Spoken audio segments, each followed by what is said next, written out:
ठीक. अच्छा, we'll just discuss the overview, not contents, because that create conflict of interest. जी आ जाएगी, अभी थोड़ा सा सुकून होगा ना, तवज्जो बढ़ेगी तो आवाज़ आना शुरू हो जाएगी. शुरू में कभी भी आवाज़ नहीं आती है. तो हम कंटेंट डिस्कस नहीं कर रहे हैं क्योंकि I am firstly my self examiner, तो वो कॉन्फ्लिक्ट ऑफ इंटरेस्ट हो जाएगा, ताकि वो आपके सामने वो बातें आ जाएंगी जो मैंने मुझे पूछनी है या बतानी है.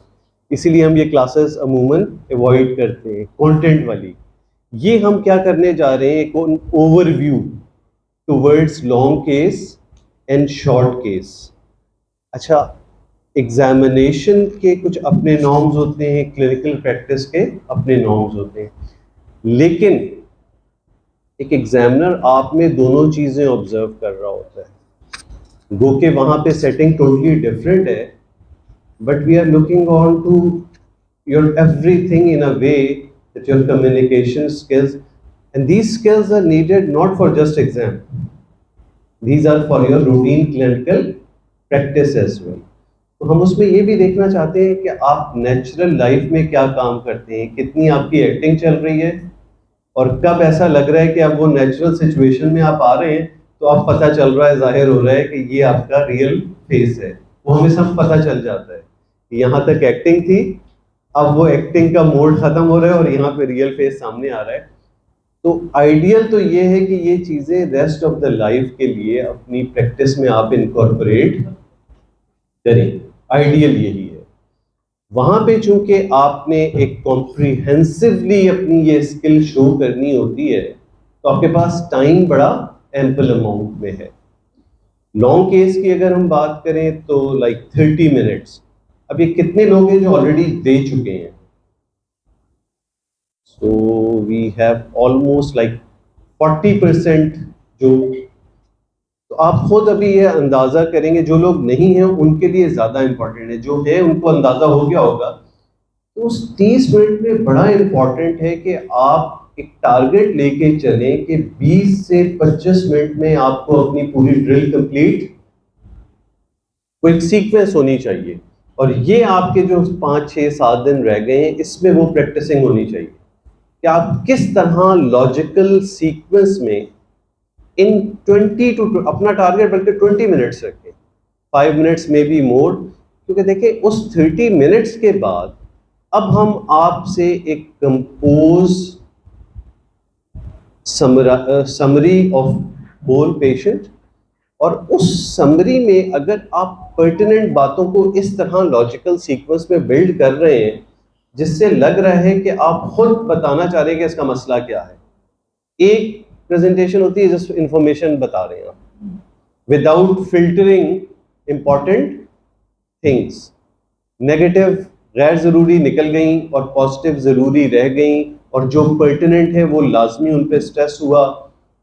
वो कब आता है? व्हेन यू एक फाइनल कंटेम्पलेट करें अपनी स्टोरी, वो उसी तरह आता है. तो ये तो एक अपनी आदत बना लें कि आखिरी 3 to 5 मिनट्स जो हैं वो आपके कंटेम्पलेशन के होने चाहिए कि मुझे क्या चीज़ किस तरह प्रेजेंट करनी है. और यकीन मानिए जो लोग दे चुके होंगे उनको अंदाज़ा हो जाएगा कि वो एक पेट क्वेश्चंस होते हैं, कोई बड़े डिफरेंट डिविएटेड नहीं. आपको हिस्ट्री लेते हुए अंदाज़ा हो जाएगा कि आपको सवालात क्या आने वाले हैं, तो उसी वक्त उसकी तैयारी भी कर लें कि क्या सवाल आने वाले हैं. अच्छा, अब वो जो 30 मिनट वाला टाइम होता है जिसमें आप पेशेंट से इंटरैक्ट कर रहे होते हैं, उसमें भी आपके पास ना थोड़ा बहुत एक स्कीम होनी चाहिए कि आपने किस तरह चलना है. कुछ बुनियादी डेटा होता है जो आप पहले गैदर करते हैं, जो प्योर रिकॉल होता है, वो तो आपकी मजबूरी है कि आपको लिखना है. अच्छा, कुछ लोग ऐसे इजाज़त ले रहे होते हैं जैसे पता नहीं कोई निकाह खां से हाँ कबूल वो करेगा तो आप शुरू करेंगे, वरना आगे काम नहीं चलेगा. प्रैक्टिकल लाइफ में हम ऐसे तो नहीं करते हैं, तो वो कुछ रियल भी लगे. यानी स्टार्ट आप ऐसे हुए कि आपने अपने आप को इंट्रोड्यूस कराया, मैं ये हूँ और मैं आपसे आपकी बता, यानी आप एक ऐसी इंफॉर्मेशन दे रहे हैं जिसको उसको ऑलरेडी वो तो बेचारा कॉन्सेंट दे के ही आया हुआ है ना. अब सिर्फ आप बताने जा रहे हैं कि क्या होने जा रहा है. बजाय इसके कि बड़े खड़े होके पूछ रहे हैं कि मैं आपसे कर लूं, वो कहे ना, फिर बाहर निकल जाएंगे आप। तो आप सिर्फ सिनेरियो पेशेंट को डिस्क्राइब कर दो कि मैं आपसे आपकी बीमारी के मुतालिक कुछ बात करूंगा, और फिर रियल हो, और फिर हमारे कुछ सीनियर्स मौजूद हैं, हम आपके केस को आपस में इसके बाद डिस्कस करेंगे। इससे ज़्यादा नहीं, बस एक रफ आइडिया आपने दे दिया कि उसके साथ अगले 1 घंटे में क्या होने जा रहा है। तो ये छोटा सा जुमला बोल के आप शुरू हुए, फिर आप बता सकते हैं उसको कि मैं कुछ बातें आपकी लिखूंगा अभी। प्रैक्टिकल उसमें कहा जाता है कि जब भी आप नोट डाउन कर रहे हो किसी की कोई भी बात, तो इन्फॉर्मेशन उसको कॉन्सेंट जरूर लेना चाहिए। अच्छा, अब वो लिखते हुए ये नहीं होनी चाहिए कि हर चीज लिखी जा रही है और इस तरह हो रहे हैं कि आप पूछ रहे हैं और डिस्ट्रैक्ट होकर इधर आ रहे हैं, फिर पूछ रहे हैं और डिस्ट्रैक्ट होकर अपने नोट पे आ रहे हैं। पहली इंफॉर्मेशन तो आपने गैदर कर दी। अब इसके बाद जो प्रेजेंटिंग कंप्लेन जहां से मामला शुरू होता है, अच्छा उसमें जो इंपॉर्टेंट कुछ बातें मैं आपको उसको बता दूं कि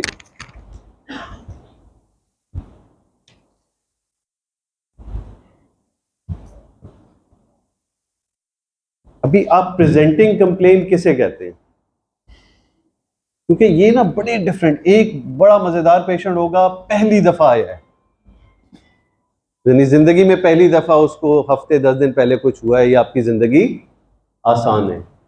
एक पेशेंट है, वो इससे पहले 1 हफ्ते पहले स्टेंट थ्रोम्बोसिस के साथ एडमिट हुआ था, उससे पहले उसकी एक कहानी चल रही है, हर 2 साल बाद उसकी एंजियो हुई है, 4-5 एंजियो हो चुकी हैं, कैबेज हो चुका है, अब ये कुछ और कहानी हो गई।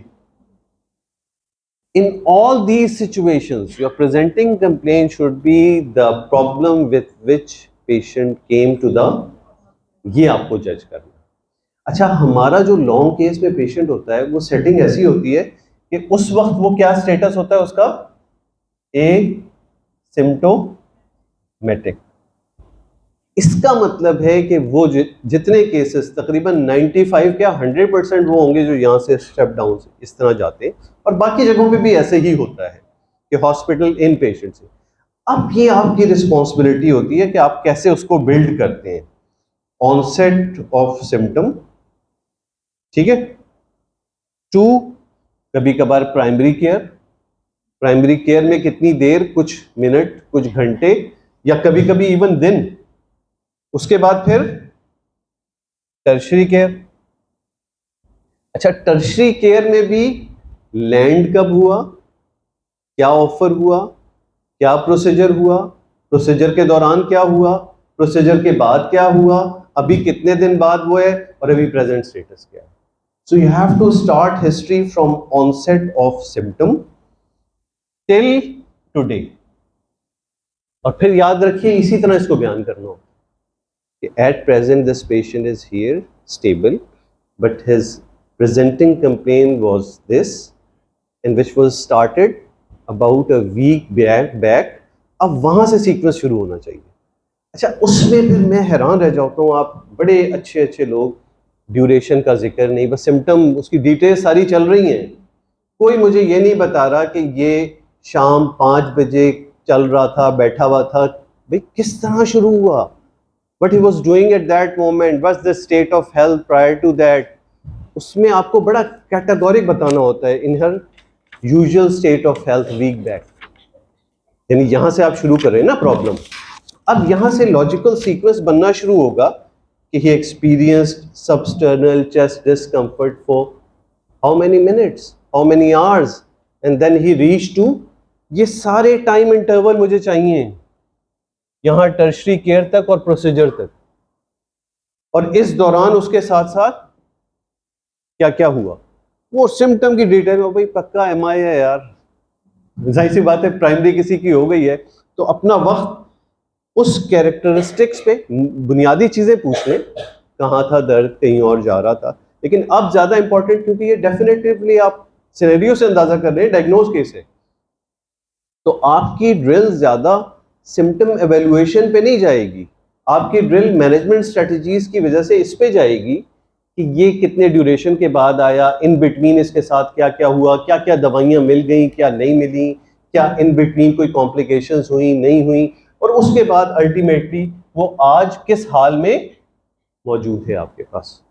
और इसमें वो चीजें जो आपके सामने नहीं है उस पर बहुत ज्यादा डिटेल नहीं, क्लिनिकल चीजें पूछनी है। यानी कि भाई क्या हुआ था, अगर यहाँ पर आया कितनी देर आप यहाँ पे इमरजेंसी में रहे, और उसमें कोई इतना भी उसको परेशान नहीं करना होता कि वो कैटेगोरिक बताए, एक रफली एक आइडिया मुझे दे दे कि अलामतें शुरू हुई तो उसके कितनी देर बाद आप यहाँ पहुंचे, फिर कितनी देर बाद, फिर कितनी, तो एक पूरा logical sequence onset of symptom से लेके आज के दिन तक का चाहिए, ये हिस्ट्री। और आपके 90-95% केसेस ऐसे ही होते हैं, जो उस वक्त स्टेबल होंगे उनको कुछ होके गुजरा है। और इस पूरी हिस्ट्री में आप ये भी प्लान कर रहे होते हैं कि इसका आज अब जैसे स्टेटस जो भी है, इवन वो मरीज ये भी बता रहा होता है कि एक नाली कर दी है मेरी, 2 नालियां अभी भी बंद हैं, और ये है और वो है, तो आप उसके बाद क्या प्लान, ये भी सवाल जहन में रख लीजिए। वो एनाटमी जब आपको दिखाई जाएगी उसके बाद वो सवाल आएंगे, तो ये आप पूरा उस लिहाज से एक अपने जहन में अपना वो चैट जीपीटी ऑन करके सोच लेंगे क्या क्या सवाल टक टक टक टक टक टक टक अब आने वाले हैं। और ये जो चीजें, जैसे वो कहीं रुका है तो कभी कभार एग्जामिनर सिमुलेट कर देता है कि भाई ये जैसे फर्स्ट ये गया जहां पे, अगर आप होंगे तो क्या करेंगे, इमरजेंसी में प्रोसीजर से पहले अगर आप होंगे तो, इसका मतलब है कि आपको पूरी गाइडलाइंस एसीएस मैनेजमेंट की, वो हेपरिन कैसे देते हैं, P12 वर्टल, कौन कौन सी लोडिंग, ये वो उनकी ये पूरा इंसाइड, क्योंकि 90% यही चीजें होंगी, डिटेल में आपको आना चाहिए। बाकी वो जहाँ पे आप एंजियोग्राम चलाई जाएगी तो आपको थोड़ी सी इंटरप्रिटेशन आनी चाहिए, इंटरप्रिटेशन के बाद सब्सिक्वेंट प्लानिंग क्या होनी चाहिए वो आनी चाहिए, ये तो इससे रिलेटेड है। लेकिन लॉन्ग केस में अब प्रेजेंटिंग कंप्लेन के बाद, ये तो मैंने एक सिंपल वो वाला केस बता दिया जो बस आया और आपने सब कुछ कर दिया, अभी कभी कभार बहुत सारी चीजें पीछे होती हैं। तो फिर अब यहाँ पे आपका टेस्ट हो रहा होता है कि आप कौन सी चीज पर्टिनेंट समझ रहे हैं जो इंपॉर्टेंट है पूछनी प्रीवियस पास्ट में, और आपका वो नेट ऐसा होना चाहिए कि आपसे कोई चीज मिस नहीं हो जाए जब चीजें कॉम्प्लेक्स आपको लग रही हो। तो वो आपके सवालात, अब ये जो हम पास्ट हिस्ट्री कहते हैं, पास्ट हिस्ट्री कुछ लोग उसको हिस्ट्री ऑफ प्रेजेंटिंग कंप्लेन भी कहते हैं, जो related to presenting complain illness है। लेकिन आइडियल थिंकिंग में प्रेजेंटिंग कंप्लेन वही होती है जिससे मरीज आया है, तो उससे रिलेटेड जितनी चीजें हैं वो तो हिस्ट्री ऑफ प्रेजेंटिंग कंप्लेन में आ जाएंगी। और वो उसी वजह से मैंने जिक्र किया कि अगर उसका रिसेंट ही कोई स्टेंट थ्रोम्बोसिस हुआ, ये हुआ, ये तो उसके साथ ही मर्ज होंगी। अदरवाइज उसका अगर 6 महीने साल का ऐसा ड्यूरेशन है जो टोटली एसिम्प्टोमेटिक है, प्रायर इवेंट्स, प्रायर प्रोसीजर, और इसमें आप कैटेगोरिक पूछें कि इससे पहले आप कभी स्टार्ट स्क्रीनिंग क्या होती है, दाखिल तो नहीं हुए, ठीक है दाखिल हुए, अब हर चीज पूछे। बहुत से ऐसे लोग होंगे 20 साल पहले एंजियो हुई भी है, वो उसको इररिलेवेंट समझते हैं बताना, तो लीडिंग क्वेश्चन के साथ पूछना होगा कि पहले कभी एंजियोग्राफी तो नहीं हुई, पहले कभी एंजियोप्लास्टी या स्टेंट तो नहीं लगा, पहले बाईपास तो नहीं हुआ, कोई प्रोसीजर तो नहीं हुआ। ये 5-6 चीजें जो हमारी पास्ट में किसी की अगर हिस्ट्री निकलती है तो ये आपको लीडिंग क्वेश्चन के साथ पूछ के उसको क्लियर करना होगा। बहुत से होगा उनको आइडिया नहीं हो रहा होगा, तो एग्जामिनर समझ जाएगा कि आपने अपनी पूरी कोशिश की, मिस, वरना कभी कभार ऐसी बैकग्राउंड कोई इंफॉर्मेशन एग्जामिनर ने निकाल ली होती है हिस्ट्री में और आप वो पूछते भी नहीं है, तो वो उसको बड़ा एक अपनी फतह समझ लेता, ये देखो यार इतनी इंपॉर्टेंट है, इससे पूछी नहीं। तो कभी कभार मरीज इररिलेवेंट समझता है, बताता नहीं है, तो वो आपको गाइड देनी पड़ेगी। तो ये तो वो वाली हिस्ट्री ऑफ प्रेजेंटिंग कंप्लेन है जो रिलेटेड टू प्रेजेंट प्रॉब्लम है। और इसमें इंपॉर्टेंट ये भी होता है, जैसे किसी का 1-2 साल पहले हुआ है कोई प्रोसीजर हुआ है, तो ये बड़ा इंपॉर्टेंट होता है कि प्रोसीजर के बाद सिम्टम स्टेटस जरूर पूछा करो कि फर्क पड़ा, या और गए तो प्रोसीजर किस बुनियाद पर हुआ, आपको अटैक आया था या अलामतों, या उससे आप एक समझ लें इंटरप्रेट कर रहे हैं कि कोई एसीएस हुआ या स्टेबल एंजाइना हुआ या वो जो कुछ भी, स्पेशली ये चीज़ें अगर रिसेंट हुई नहीं, बहुत पास में होती हैं तो मरीज को याद नहीं होती है एग्जैक्ट सिचुएशन। और इसमें एक और भी बड़ी इंपॉर्टेंट चीज़ होती है कि पेशेंट की एक मेडिकल लिटरेसी लेवल आइडेंटिफाई करें। आपके सवाल उसी अंदाज से फिर चलने चाहिए कि अंदाज़ा हो कि आपने पेशेंट का मेंटल स्टेटस, एक बूढ़ी सी अम्मा बेचारी, उसको ना अपना पता ना, उससे ऐसे ऐसे सवाल क्रिएट कर रहे होते जो शायद मेडिकल स्टूडेंट भी ना दे सके। तो वो आपको सोचना पड़ता है कि वो फ्रेज आप question according to the patient status कैसे करेंगे जो आपको अपनी इंफॉर्मेशन के लिए चाहिए। कि एंजियोग्राफी का पूछे हैं तो कभी यहाँ हाथ से या पैर से कोई आपका ऐसा प्रोसीजर तो नहीं हुआ कहीं जाके, या जो भी इको की बात कर रहे हैं तो अल्ट्रासाउंड वगैरह कोई ऐसी, यानी उसको कोई गाइड दें, कोई टिप दें कि भाई ये चीज़ आप पूछ रहे हैं उससे, ताकि वो आइडिया कर ले कि क्या होने जा रहा है। फिर देखें, जब पास्ट हिस्ट्री की बातें, एक तो ये वाली हो गई जो रिलेटेड टू प्रेजेंट इलनेस है, बाकी पास्ट हिस्ट्री में जो कॉमन चीज़ें एसोसिएटेड हो सकती हैं वो भी उनकी थोड़ी डिटेल फालेज होता है। कभी कभी सीवीए के अक्सर मिलते हैं हमें, तो सीवीए हो गया, कोई एज़मा होते हैं, कोई रेस्पिरेटरी इलनेस होती हैं, तो थोड़ा सा लगे कि आप उसको एवेलुएट करना चाह रहे हैं। फालिज की बात है तो भाई कमज़ोरी आई थी, बेहोश हो गए थे, क्या हुआ था, और उसके बाद कितने दिन में ठीक हो गए, या अभी भी मौजूद है कोई वीकनेस, लगे कि आप उसका present functional status identify. Respiratory illness है तो हमारे यहाँ तो हर बंदा ही सीओपीडी लेवल होता है, भी प्रॉपर एवेल्युएशन के साथ है या नहीं है, वो फिर आइडिया हो जाता है कि पंप रेगुलर इस्तेमाल कर रहे हैं काफ़ी अरसे से या नहीं, जो कुछ भी वो सारी चीज़ें। तो जो कॉमन एसोसिएटेड कंडीशन है उनकी थोड़ी सी एवेल्युएशन वो होनी चाहिए कि आप उससे पूछें और एक आइडिया स्टेटस का आइडेंटिफाई करें कि क्या है उसका। फिर ड्रग हिस्ट्री, और ड्रग हिस्ट्री में जाहिर सी बात है, देखें वो पेशेंट एडमिट है, एडमिट होने की वजह से उसको वो दवाइयाँ याद नहीं होंगी जो अभी चल रही हैं, वो तो लिखी हुई है प्रिस्क्रिप्शन पे। तो फिर आप क्या पूछेंगे, इससे पहले क्या क्या दवाई लेते थे, इस एडमिशन से पहले आपकी दवाइयाँ क्या क्या थी, और बाकी आप बता देंगे कि presently he is on conventional medication which he is not knowing the name, but prior to admission he was on these drugs. अब ड्रग की हिस्ट्री थोड़ी सी और एक्सटेंडेड हो गई है, वैक्सीनेशन आ गया है उसमें, और चीज़ें आ गई हैं, तो वो थोड़ी सी एलर्जीज, ये सारे वो बुनियादी पॉइंट्स हैं जो आपने पूछने हैं। और इसमें जब आप रिस्क फैक्टर जो आप पर्सनल हिस्ट्री में भी डाल सकते हैं, एसोसिएटेड कोमॉर्बिड्स में भी डाल सकते हैं, उसमें भी हमारे लिहाज से जैसे शुगर, ब्लड प्रेशर, कोलेस्ट्रॉल, ये वो सारी चीज़ें आप पूछ रहे हैं। तो नए लोगों में तो वो ज़रा डिफरेंट तरीके से, पुराना पेशेंट है वो तो ऑलरेडी दवाइयों पर, तो उसमें इंपॉर्टेंट ये होता है कि वो उसको फॉलो, यानी फॉलो मतलब टेस्ट उसके हो रहे हैं या सब्सिक्वेंट कोई उसकी मॉनिटरिंग भी चल रही है कि कोलेस्ट्रॉल चेक होता है या नहीं होता है, HbA1c 3 महीने वाला शुगर आप कराते हैं या नहीं कराते, उससे लगे कि आप चेक करना चाह रहे हैं कि इसका कंप्लाइंस और कंट्रोल लेवल और फॉलोअप लेवल क्या था। जो बिल्कुल नया होता है तो उससे ये नहीं पूछा जाता कोलेस्ट्रॉल है या नहीं है, क्या पूछेंगे, चेक कराया है कि नहीं कराया, पिछले 6 महीने 1 साल में आपने कोलेस्ट्रॉल, शुगर, ब्लड प्रेशर, इस टाइप की चीज़ें कोई चेक कराई या नहीं कराई, रेस्ट स्टेटस असेस करने के लिए। और ब्लड प्रेशर में बहुत कंफ्यूजिंग आंसर होते हैं कि है, जब होता है तो ले लेते हैं, कभी यानी कुछ क्लियर नहीं होता, तो उसको फिर वैलिडेट करना पड़ता है कि अगर ब्लड प्रेशर है तो क्या मुस्तकिल दवाइयाँ लेते हैं, ये एक सवाल ज़रूर कर लो। वो कहेगा नहीं दवाई, क्यों भाई, वो जब होता है तो ले लेते हैं। बस ये आपने कन्वे कर दिया एग्जामिनर को कि भाई ये इसका जो ब्लड प्रेशर की हिस्ट्री है वो ऐसे ही वेग सी है, हमें समझ में नहीं आ रही किस तरीके से। बाकी इंपॉर्टेंट तरीन बात, बाकी हो सकता है मैं कुछ हेडिंग्स मिस कर जाऊँ, तो आपने अपने वो बनाए हुए होंगे चेकलिस्ट एल्गोरिदम के कि क्या क्या करनी है चीज़ें पर्सनल हिस्ट्री में।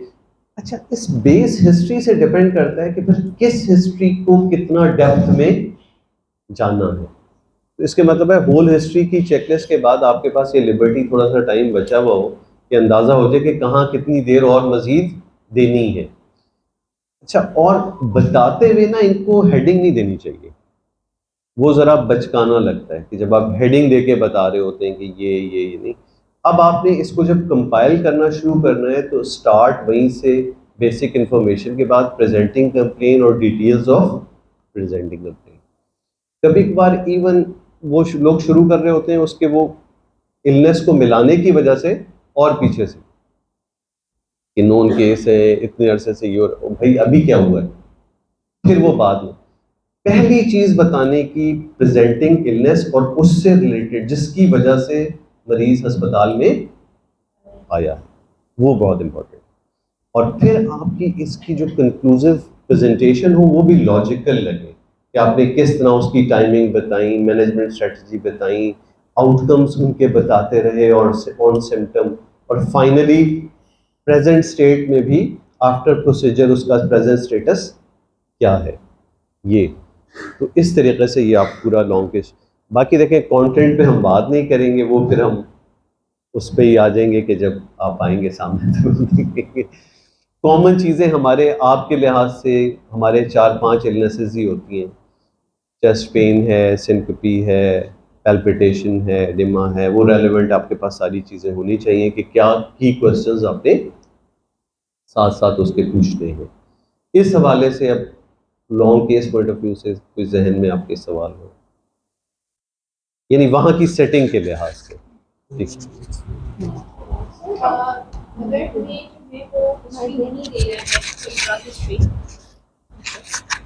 अगर कोई ड्रग हिस्ट्री हमें पेशेंट नहीं दे रहे मगर हम एस्पिरिन के लिए एवेलुएट करना चाह रहे हैं because we incorporate in TIMI risk, right, so उसको हम ये पूछ सकते हैं कि कोई गुलाबी रंग की गोली जो खून पतला करने वाली है, अगर वो हाँ कहते तो हम क्या उसको एज अ इक्विवेलेंट समझें कि नहीं? ये बड़ी रॉ इंफॉर्मेशन होगी, तो मेरा ख्याल है ऐसी इंफॉर्मेशन गैदर ना करें जो वैलिडेटेड नहीं हो। तो बस आप ये पूछ लें भाई क्या क्या दवाइयाँ लेते हैं, नाम याद है तो बहुत अच्छी बात, नहीं याद है क्योंकि वहाँ पे आप ऐसा डायरेक्ट मैनेजमेंट पे जा नहीं रहे, आपने कोई इजाफी दवा इस वक्त उसको देनी नहीं है, तो उस लिहाज से उसकी कोई इतनी इंपॉर्टेंस नहीं होगी। ये पता हमें चल गया कि आप स्क्रीन कर रहे हैं कि भाई क्या दवा ले रहे हैं, लेकिन अब लिमिटेशन है कि वो नहीं, हाँ यही आप उस वक्त मैनेज कुछ करने जा रहे हैं तो हो सकता है मैं अटेंडेंट से कहूँ कि भाई वो ला के मुझे दिखाओ कि 4 घंटे पहले क्या क्या दवाइयाँ, क्योंकि मेरे लिए इंपॉर्टेंट है कि मुझे आगे फर्दर उस पर टॉप अप करनी है दवाइयाँ, उसकी इंपॉर्टेंस होगी, लेकिन just for sake of information उसकी इंपॉर्टेंस ऐसा नहीं है। Sir, if the patient is admitted as an elective admission in that particular index admission, do we mention it in the presenting complaint that the patient is admitted as an elective? Yeah. You have to just portray the history as the patient is. Like he's admitted, but admitted must be with some reasons. Referral from Falan for chest pain for months, exertional CCS 2-3, presently asymptomatic, and is referred for further investigation and management. लेकिन उसका background कुछ ना कुछ तो होगा, या उसको एक हफ्ते पहले कोई ACS होगा या कोई चीज़ चल रही होगी, तो वहाँ से आपको उसकी कंटिन्यूएशन बनानी होगी कि रीजन फॉर एडमिशन क्या था, इसको आइडेंटिफाई करना होगा। इसमें जा रहा था कि पेशेंट डॉक्टर आते हैं, कैबेज का पेशेंट आया होता है, तो सर उससे वो वाली जो प्रेजेंटिंग डेट 2 to 3 मंथ्स में स्टेबल जाना चाह रहा है, वो वाली हिस्ट्री लेके चलें या 6 माह पहले जब उसको सीवियर अटैक हुआ या 5 माह पहले वो वाली हिस्ट्री लेके चलें? देखिए अगर कैबेज उसका 6 मंथ बैक हुआ है तो अभी प्रेजेंट कैबेज के लिए सब प्लान है, 6 माह पहले इवेंट हुआ था और अभी 1.5 साल की मुट्ठी पेन चल रही है। और देखिए ये तो उसकी कंटिन्यूटी में ही आएगी चीज़, ये एक समझते ये एक इलेक्टिव पेशेंट जो हमारे सेटअप का ये बता रहे हैं कि कैबेज में इतनी देर हो जाती है होते हुए, तो अभी प्रेजेंटली स्टेटस तो ये होगा he is admitted for elective cabbage with the background of ongoing angina on top of an non-ST elevation MI 6 months back. Details उसकी बताएंगे। नहीं देखिए वो तो अब मेरे ख्याल है उसकी इतनी डिटेल्स इंपॉर्टेंट, उसकी ये इंफॉर्मेशन इंपॉर्टेंट है कि एडमिशन जब हुआ था तो क्या स्टेटस था पेशेंट का, मोड क्या था। अगर उसमें क्लियर हैं आप कि भाई उसकी प्राइमरी PCI हो गई थी या नॉन ST था, अर्ली इन्वेजिव फोबा हो गया था या कुछ नहीं हुआ था, सिर्फ एडमिशन, ये डिटेल्स तो चाहिए होंगी हमें ना। एक सीक्वेंस इस तरह देना होगा कि एडमिशन क्या था और उसके बाद इस 6 महीने के अंदर अंदर उसके साथ क्या हुआ, ये तो बताना पड़ेगा। आप हमसे क्या चाहेंगे अगर समरी अगर आप कहेंगे समराइज करें उसमें फिर ड्रग हिस्ट्री सारी चीजें आप को बताएं या मेन फोकस नहीं नहीं, इसमें बाकी तो सारी चीजें आएंगी ना, वो क्या क्या दवाइयाँ ले रहा है इस वक्त, जो उसको उस वक्त याद है, क्योंकि एक 60-70 साल का आदमी है, उसकी दवाइयाँ कोई उसका बच्चा खिलाता है तो उसको शायद याद, तो फिर आप ये पूछ लेंगे कम से कम कि जो दवाइयाँ लिखी गई हैं आपको वो आप रूटीन में रेगुलर ले रहे हैं या मिस हो जाती हैं। तो इस तरीके से फिर उसको, यानी कवर तो हर चीज़ करनी है, दवाइयों से फर्क पड़ा नहीं पड़ा वो तो हमने पहले जिक्र किया। तो इस तरह से आप उस 6 महीने का पूरा सीक्वेंस कि पहले क्या था, रेस्टिंग था, अब CCS 2 चल रहा है, 3 चल रहा है, 4 चल रहा है, क्या स्टेटस है, बीच में कोई रीएडमिशंस हुए, कोई फेलियर में गया, कोई और कॉम्प्लिकेशन, तो वो एक सीक्वेंस 6 महीने में आप आइडेंटिफाई करके हमें बताएंगे। ठीक सर, एक पेशेंट है आया, क्लियर कट बता रहा है कि 4 घंटे का दर्द हुआ है मुझे, मैं हॉस्पिटल में आया हूँ। तो जब हम उनसे पूछ रहे हैं कि आपको बताया गया, इन्फॉर्म कंसेंट लिया गया, तो मुझे कुछ पता नहीं। तो हम एग्जामिनर को क्या बताएं कि इनसे इन्फॉर्म कंसेंट लिया है क्या किस नहीं हवाले लिया? से इन्फॉर्म कौन से? सर जैसे ही स्टेमी है, लग रहा है प्रोबेबली स्टेमी की हिस्ट्री है, तो हम उनसे पूछ रहे हैं आपको बताया गया कि एंजियोग्राफी करना है या उनकी पेचीदगी है, कॉम्प्लिकेशंस वगैरह? आप उससे, यानी डॉक्टर का टेस्ट क्यों कर रहे हैं, आप उससे बस वो बातें करिए जो उससे रिलेटेड है ना। अच्छा, आप ये पूछें भाई आप आए थे तो फिर उसके बाद हुआ क्या, तो let him speak rather than you are asking for someone else कि आपको बताया गया या नहीं बताया गया, वो छोड़ देना, उसकी इंफॉर्मेशन